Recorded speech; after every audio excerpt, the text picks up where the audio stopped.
The coronavirus is already putting extreme pressure on some big-name retailers with curtailed hours and store closures. But for some chains that were financially strained to begin with, well, the virus could prove to be fatal. Courtney Reagan joins us right now with more on that. Courtney. Hey, good morning, Andrew. So there are a number of retailers that have frankly been flashing some warning signs for some time. Now, add in the coronavirus pandemic, and there are retailers that may not survive much longer.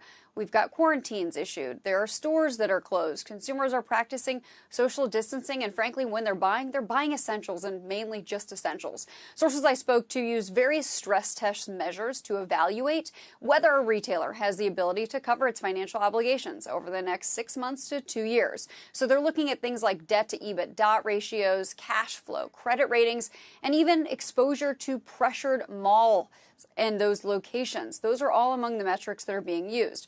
So here are some retailers that could struggle to continue operations in the near future. JCPenney. It's been struggling to reignite its business under several different CEOs for years now for little success. Debt payments loom, and many fear that JCPenney is frankly running out of time. Jill. Moody's recently downgraded its debt even further, noting approaching maturities and high execution risk associated with its languishing turnaround as well. Ascena Retail Group. This is the parent company of Ann Taylor, Loft, Lane Bryant, and more. They've got thousands of stores, many of them in the mall.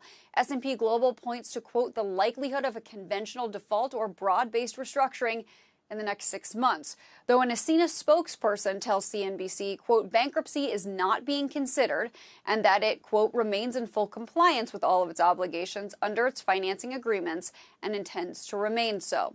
GNC Holdings, the vitamin seller, says it's operating under, quote, going concern, or that means it does believe that it's financially stable enough to continue its business for the foreseeable future, but many aren't so sure, and they've delayed their 8K filing. Party City, Rite Aid, J.Crew, and Neiman Marcus, and what's remaining of Sears, those are all also on the distress list for a number of different experts for effectively all the same reasons we just went through.